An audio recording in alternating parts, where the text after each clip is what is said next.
Bem-vindo ao nosso canal. Aqui vais encontrar mensagens que vão edificar a tua vida. Quem aqui já saiu de férias desde junho? Ei, o de férias pode ser um passeio, pode ser uma praia fluvial, pode ser outra cidade, pode ser de autocarro, pode ser de carro, pode ser de avião, não importa. Já fizeram isso em junho? Em julho? Julho?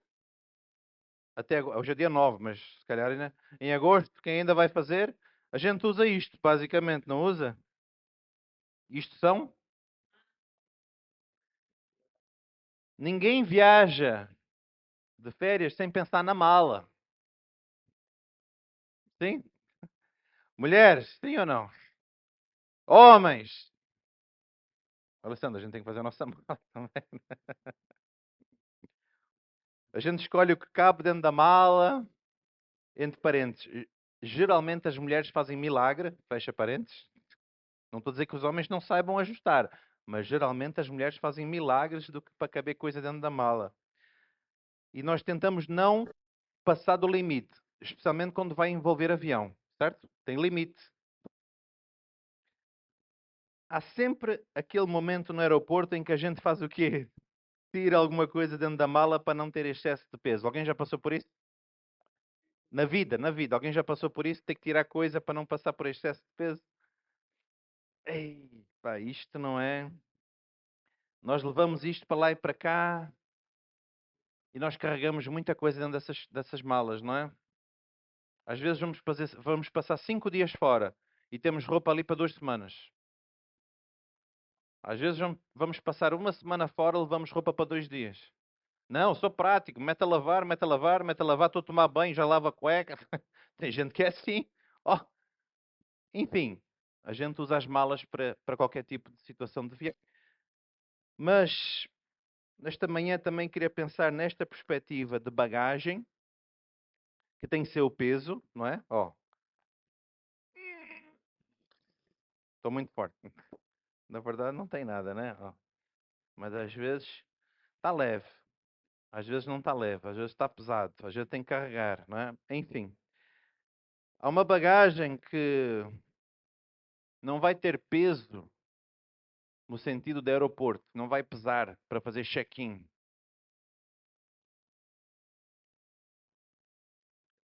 E é uma bagagem que vai continuar connosco depois de nós regressarmos a casa. Quando nós passarmos uma temporada, um tempo fora, seja visitando a mãe, o pai ou aquela. Enfim, quando eu regresso, quando eu volto. Que é uma bagagem que vai ter algumas palavras que andam aqui à nossa volta: cansaço, culpa, mágoa, a sensação de nunca ser suficiente, de estar sempre a tentar e nunca a chegar. Muitas vezes vamos de férias precisamente para fugir disso. E voltamos e encontramos à nossa espera, no nosso aeroporto de regresso. Esse tipo de bagagem que Jesus vai se dirigir diretamente no texto bíblico que nós vamos ler. Não é Jesus um CEO especializado em stress management, gestão de stress. Ou eu vou dar um conselho para tu desacelerar. Estás a andar, vou dar-te um conselho para desacelerar. Ele faz um convite pessoal. Venham até mim. Jesus diz isso. E nós vamos ler o texto onde ele diz isso. No Evangelho de Mateus, quem tiver Bíblia, ou telemóvel, ou Bíblia de papel, Daniel vai projetar, Mateus 11. Mateus, primeiro livro do Novo Testamento, Evangelho de Mateus, capítulo 11. Vamos fazer assim, Daniel, vamos ler a partir do 20 e vamos até o 30. Vamos a ler até o 20. Mateus 11. Passou então Jesus a increpar as cidades nas quais ele operara numerosos milagres, pelo fato de não se terem arrependido. Verso 21. Ai de ti, Corazim! Ai de ti, Aida! Porque se em Tiro e em Sidom tivessem operado os milagres que em vós se fizeram, há muito que elas se teriam arrependido, com um pano de saco e cinza. E, contudo, entretanto, vos digo, no dia do juízo haverá menos rigor para Tiro e Sidom do que para vós outras. Tu, Cafarnaum, elevar-te-ás, vais-te elevar, porventura, até ao céu? Vais descer até ao inferno? Porque se Sodoma se tivessem operado os milagres que em ti se fizeram, teria ela permanecido até o dia de hoje. Digo-vos, porém, que menos rigor haverá no dia do juízo para com a terra de Sodoma do que digo. Porque aquele tempo, exclamou Jesus, graças te dou, ó Pai, Senhor do céu e da terra, porque ocultaste estas coisas aos sábios e instruídos e as revelaste aos pequeninos. Sim, ó Pai, porque assim foi do teu agrado. Tudo me foi entregue por meu Pai. Ninguém conhece o Filho senão o Pai, e ninguém conhece o Pai senão o Filho, e aquele a quem o Filho quiser revelar. Olha, agora vem um convite. Venham, vinde a mim, todos que estão cansados e sobrecarregados, e eu vou-vos aliviar, aliviarei. Tomai sobre vós o meu jugo e aprendei de mim, porque sou manso e humilde de coração, e encontrarás descanso para a vossa alma. Porque o meu jugo é suave e o meu fardo é... Vamos só ter uma palavra de oração. Senhor, agora, diante da tua palavra, eu oro que o teu Santo Espírito venha falar com cada um de nós. Possa ministrar aos nossos corações aquilo que o Senhor deseja falar, Pai. Que eu apenas seja um instrumento em tuas mãos. Ajuda-me, orienta-me e nós todos possamos ouvir audivelmente a tua voz. Para a tua glória nós oramos. Amém. Amém. Então, nós temos aqui um pano de fundo, nós temos um contexto, por isso é que eu voltei um pouco atrás do que só ler o 28 e 30, que é venham até mim, todos que estão cansados, voltamos um pouco atrás para apanhar assim, o que é que está-se a passar aqui? Jesus acabou de anunciar os ais, ai sobre Corazim, ai sobre Betsaida e Cafarnaum, cidades que viram, testemunharam seus milagres e não se arrependeram. Nós vimos ali, o Daniel colocou para nós, verso 20 e 24. E depois ele ora ao Pai, agradecendo por essas coisas terem sido reveladas aos pequeninos e escondidos dos sábios entendidos. No verso 25 e 27. É depois da rejeição religiosa e da inversão de quem realmente vê a verdade que Jesus faz o convite pessoal. Vinde a mim. Vinde. Só por um momento, dentro deste contexto de pano de fundo, sobretudo a nível cultural, há uma imagem forte da chamada palavra jugo. Já ouviram essa palavra? Jugo. Os mestres da lei judaica falavam sobre o jugo da Torá. Submeter-se à lei era assumir um jugo, uma disciplina de vida. Com o tempo, os fariseus multiplicaram regras em torno dessa lei, até o jugo tornar-se insuportável. O próprio Jesus diz isso mais tarde. Atam-dos pesados e difíceis de suportar e os colocam sobre os ombros dos homens, mas eles mesmo nem com o dedo querem movê-los. No capítulo 23, versículo 4. É dentro deste pano de fundo, pessoas cansadas de tentar chegar ao Senhor por mérito próprio e por regras colocadas por outros, que Jesus oferece um jugo diferente. Queria aqui dar um pano de fundo. Primeira coisa nós vamos ver no verso 28, dentro deste pequeno pano de fundo que eu acabei de falar convosco. Vinde até mim todos que estão cansados e sobrecarregados, e eu vou-vos dar alívio. Duas palavras vão descrever a quem Jesus está-se a dirigir. A quem? Cansados. Esgotamento de quem trabalha e luta. É uma fadiga que vem de dentro do próprio esforço. A outra palavra, sobrecarregado, é diferente. Fala de um peso imposto de fora. Neste caso, pela religião, das expectativas dos outros. Um cansa-se a trabalhar e o outro é carregado pelos outros. Estou a entender? De fora para dentro e depois de mim. Cansados, sobrecarregados. E este convite, ele é muito amplo. Porquê? Todos os que estáis. Não há triagem. Não há qualificação prévia. Não há lista de méritos a apresentar à entrada. Não é convite para os que já estão espiritualmente resolvidos. Estou bem.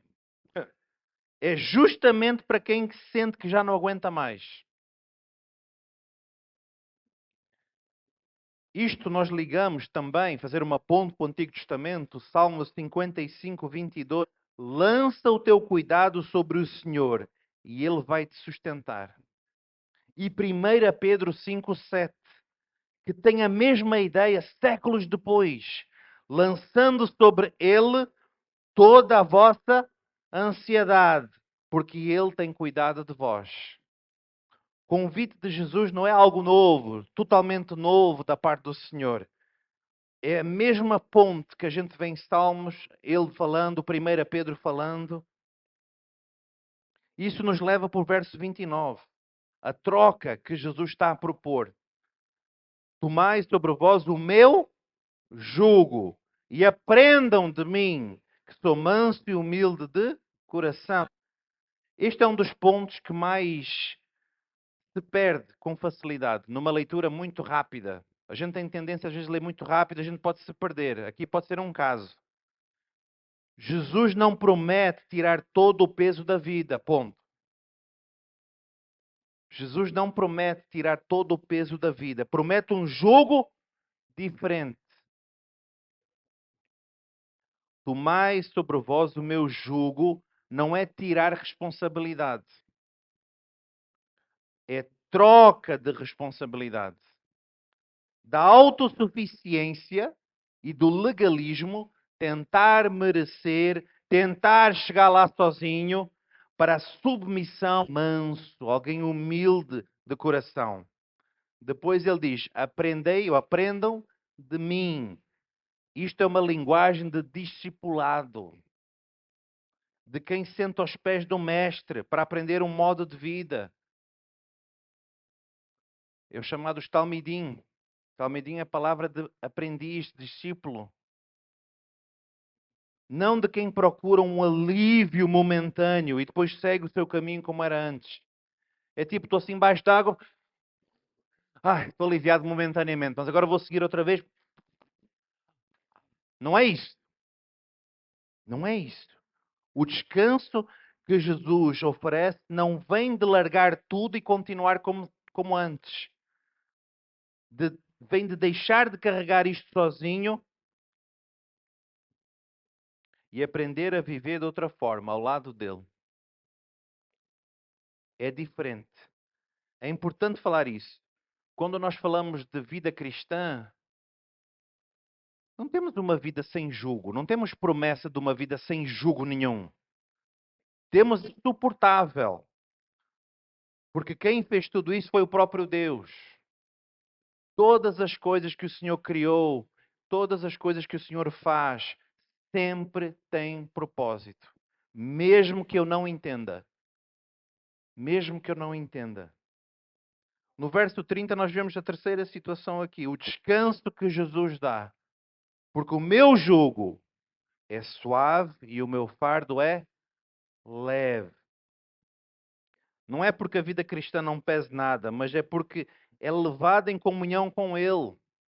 Koinonia, comunhão.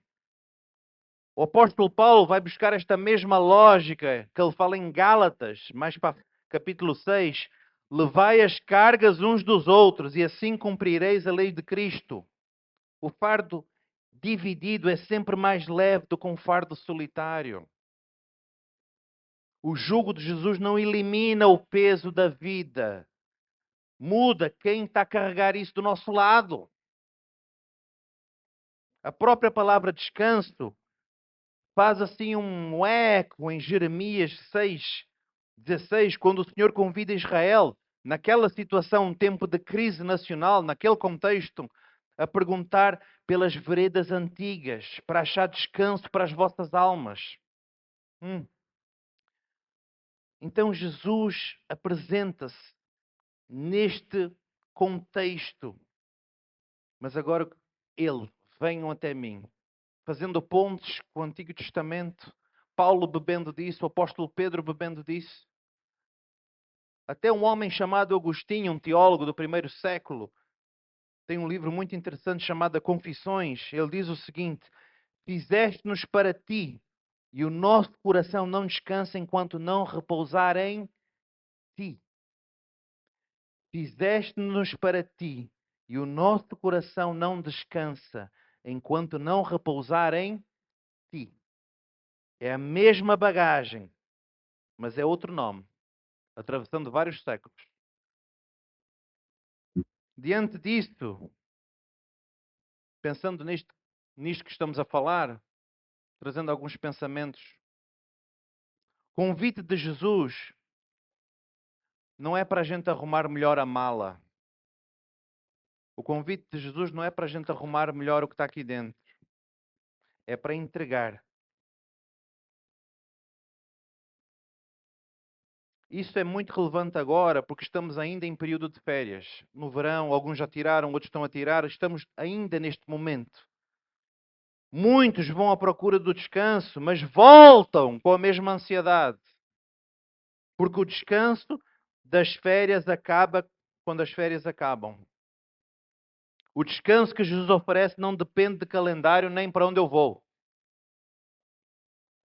Se eu vou para a Espanha, se eu vou para Lisboa, se eu vou para o Porto, se eu vou para o Brasil, se eu vou... Não interessa aonde.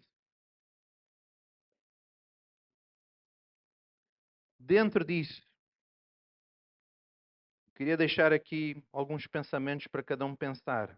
E começarmos a refletir acerca disso. Temos que começar a identificar. O que é que vocês estão a carregar sozinhos há mais tempo do que deviam?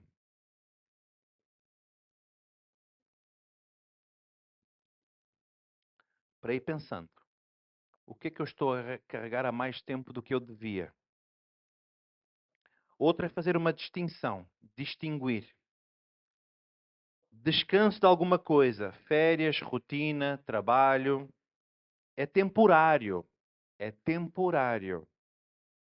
Descanso em alguém, Cristo, permanece depois da mala ficar desfeita.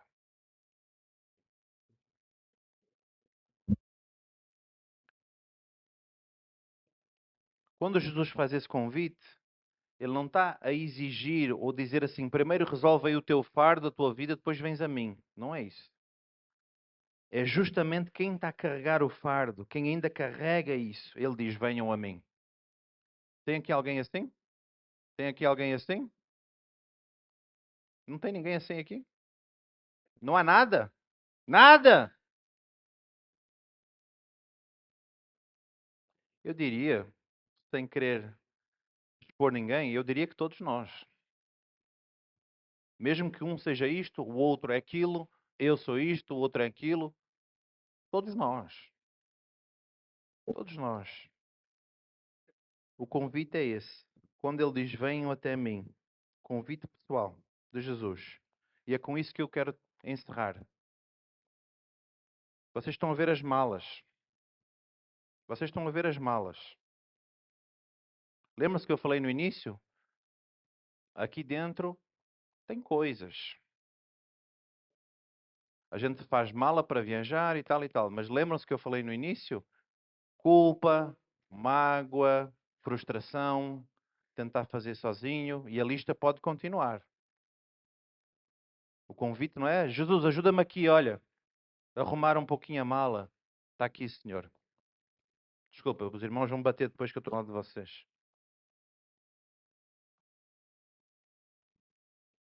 O convite que Jesus fez naquela época, naquele contexto, serve para nós hoje também. Serve para cada um de nós hoje. Esse convite que Jesus faz, de jugo dele é leve, é outra mentalidade. Está aberto. Tem aqui alguém que diz assim: Senhor, eu já consigo identificar coisas aqui na minha mala da minha vida. Eu já consegui aqui na minha cabeça. E é como aquela música que nós cantamos: Renova-me.